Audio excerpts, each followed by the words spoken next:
En 2024, j'ai vu 70 films, du coup je vais classer tout ça. C'est donc un classement décroissant du pire au meilleur. On commence donc avec la pierre d'aube de l'année, Le Comte de Monte Cristo. Je déconne, partez pas. Par contre, c'est quand même un film français avec Franck Dubosc, adapté d'un jeu de société et distribué par Netflix. Même Hannibal Lecter, il a pas autant de red flags. J'ai essayé, je vous promets, mais j'ai pas trouvé de qualité. Fait étonnant, la plupart des films de merde cette année sont des films de plateforme. Bizarre, franchement c'est pas dans leurs habitudes. Prime Video a eu l'idée d'une romance entre Mercredi et Le Hobbit. Le voyage était inattendu et très embarrassant. Un peu plus tôt dans l'année, ils ont profité des choix de carrière catastrophiques de Jake Gyllenhaal pour faire le remake d'un film déjà pas fou. Le résultat est, vous vous en doutez, pas fou. Et la trilogie de l'angoisse s'est terminée par une nouvelle romance ajoutée dans le CV d'Anne Hathaway, l'idée d'être avec toi. Ça valait clairement pas un post LinkedIn. De leur côté, Max était pas au top quand ils ont sorti leur exclusivité avec Dakota Johnson. Am I okay? C'est moi quand j'ai vu qu'il restait 45 minutes alors que je pensais que le film était bientôt fini. Am I okay? Une phrase qu'a très certainement dû se dire Dakota quand elle a fait le bilan de son année. Parce qu'il y avait aussi Madame Web. Am I okay? Un film que personne sur Terre n'a jamais demandé, sauf peut-être John Kramer pour torturer ses victimes. I can see the future. Oh, what the hell? En parlant de torture, le psychopathe derrière les deux premiers Terrifier a eu l'idée d'un troisième film et a sorti le film d'horreur le plus gore de l'histoire, interdit aux moins de 18 ans, qui fait gerber les spectateurs et qui ravale leur vomi après avoir chié dans leur froc. Le niveau du film est au niveau de cette analyse. Papa Shyamalan en a marre qu'on l'associe au film à twist. What a twist! Du coup, sa fille a décidé de s'en battre les couilles et de faire un film à twist. Les guetteurs. What a twist! Imaginez les pires clichés de l'histoire des twists, et bah vous les avez là-dedans. What a twist! Waouh, ça faisait déjà 20 secondes qu'on n'avait pas parlé d'une plateforme de SVOD. Heureusement que Xavier Jean a sorti Sous la scène sur Netflix. Si tout le film était comme les 2 dernières minutes, je vous promets qu'il aurait fait partie du top 10 de cette vidéo, tellement c'était à voir pour le croire quoi. I Saw the TV Glow J'ai vu la télé briller. a failli me tuer d'ennui je pense, le pire étant tous ces néons insupportables qui m'ont juste empêché de m'endormir. Quasiment personne l'a vu, et en vrai, pas grave. Le remake d'Emmanuel, pour un film de la catégorie érotique, il était aussi chaleureux que Gaspard Noé. Dans les flops, il y a aussi le Mégalopolis de Coppola. S'il y a peut-être une bonne chose à tirer de ce délire, allez j'ose le dire, mégalo, c'est de prouver aux gens qu'Adam Driver n'est pas un si bon acteur. Bon, et impossible de dissocier flop de Joker 2, d'ailleurs le sous-titre ça aurait dû être Fiasco à 2. En vrai, c'est un exploit d'avoir plu ni aux fans ni aux haters du 1, il y a que Tarantino qui l'a validé. Bonjour. On enchaîne avec Diamant Brut, que j'ai pas envie de défoncer, surtout que c'est un premier film, simplement un sujet et une mise en scène qu'on a déjà vu 1000 fois avant, et en mieux fait. Pour votre plus grand plaisir, on retourne chez Netflix et Prime avec Faux et Spaceman. Point commun, la science-fiction. Deuxième point commun, la moyenne sur Sens Critique, 5,5. Troisième point commun, je les ai déjà totalement oubliés.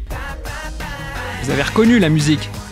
Mais si, c'est la musique du générique d'intro de Red Rocket, super film de Sean Baker. Par contre, je vous permets pas de crier au plagiat sur Deadpool et Wolverine. Faut comprendre Sean Levy, il avait peut-être plus d'inspi pour le générique après avoir tout donné dans le reste du film. J'ai eu la chance de découvrir en salle le nouveau Michael Mann. Je vais me contenter de cette information, je pense, pour parler de Ferrari.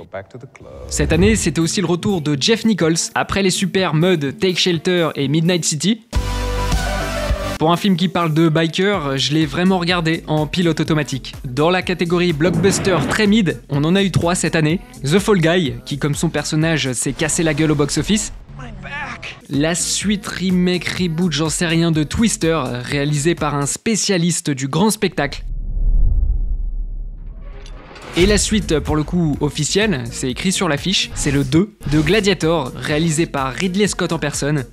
Voilà, c'est à peu près ce que je pense du film. Je suis toujours très curieux de voir des films de genre français, mais je suis ressorti assez mitigé des Femmes au balcon. Beaucoup d'idées, un peu trop je pense. Faut que je vous dise, j'aime bien la sensation d'avoir rien pigé devant un film. C'est le cas devant des trucs comme Lost Highway, Primer, Stuart Little 2 et The Sweetest. Contrairement aux 3 autres, c'est pas une claque, mais j'ai quand même envie de le revoir. Long Legs, ce film c'est le plus gros mensonge de l'année, Nicolas Cage ne fait qu'1m83.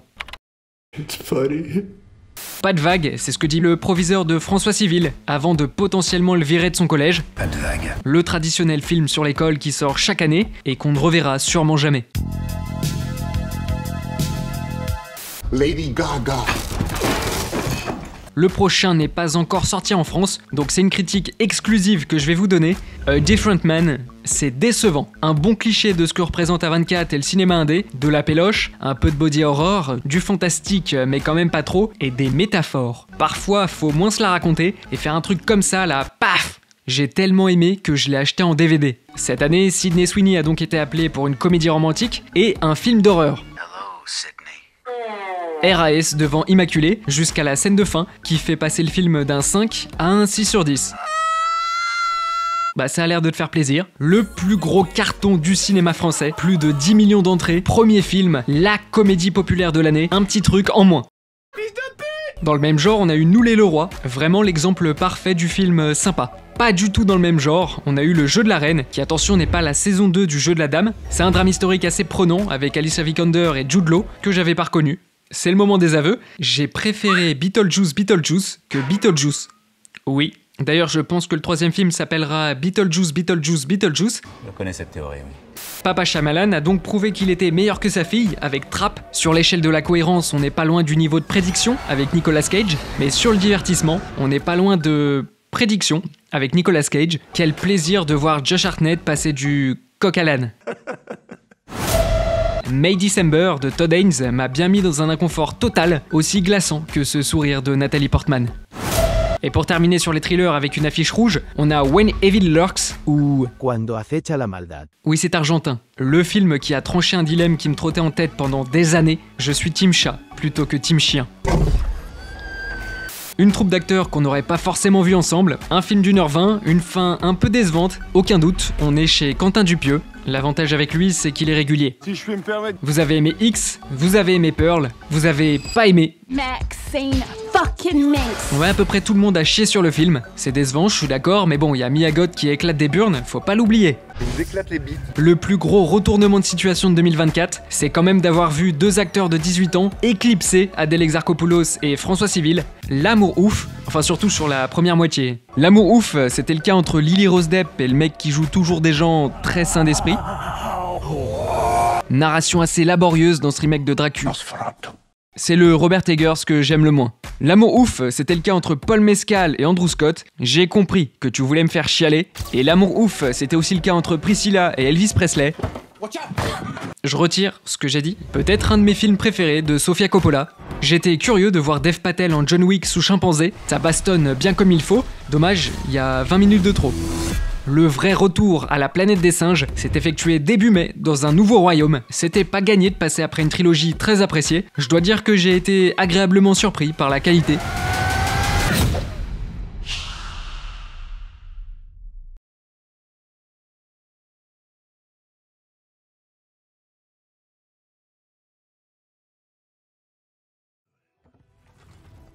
À partir de maintenant, c'est moi qui récompense.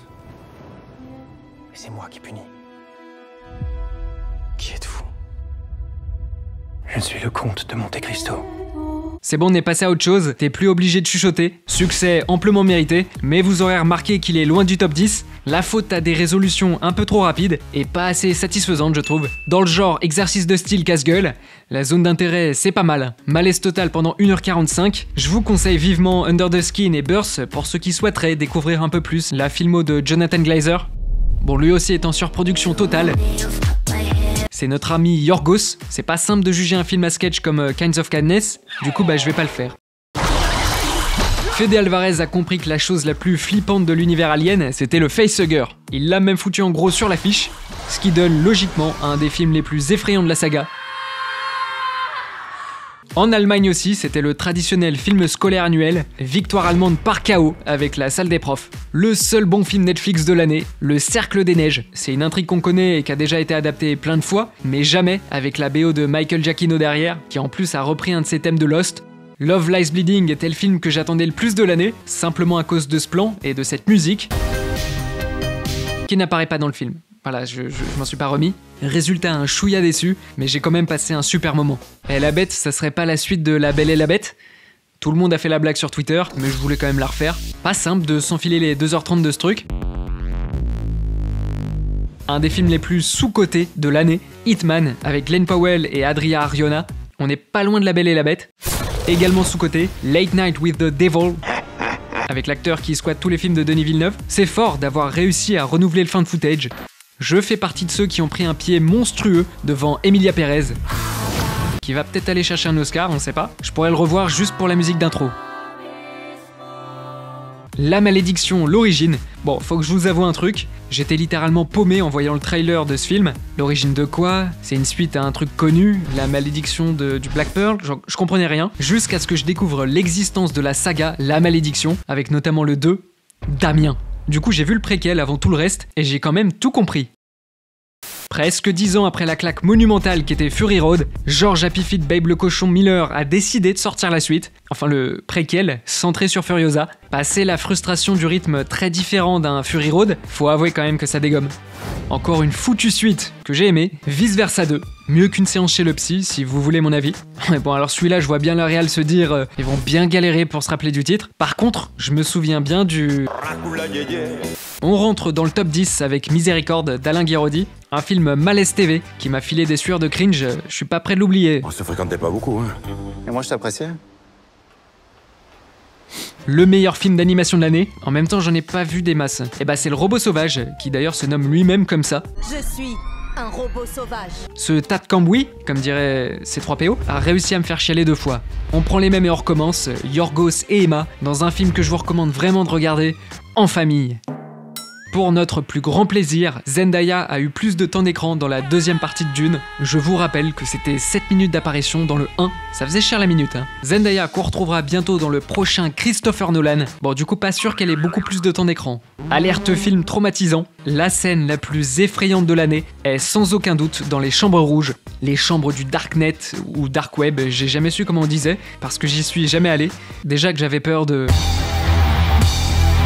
Je suis très friand du cinéma d'Alex Garland, donc j'attendais beaucoup Civil War. Vu la position dans le classement, vous avez capté que je faisais partie de ceux qui l'ont aimé. J'ai parlé de lui en début de vidéo, Sean Baker, qui a raflé la Palme d'Or cette année avec Anora, magnifiquement écrit et interprété, et j'ai envie de mettre en avant le montage parfaitement rythmé de Sean Baker lui-même. Quel goat! Sur la première marche du podium, la plus grosse chialade de l'année. Si vous chialez pas à la fin du film, c'est que vous avez pas de cœur, et si vous avez pas de cœur, c'est que vous êtes... Un robot sauvage.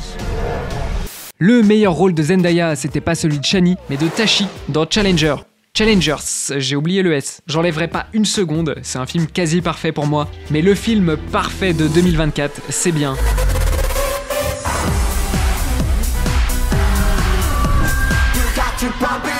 Tout ce que j'avais pu imaginer, mais en mieux. C'est un film que j'aurais rêvé de faire et qui m'a clairement lessivé. Merci Coralie.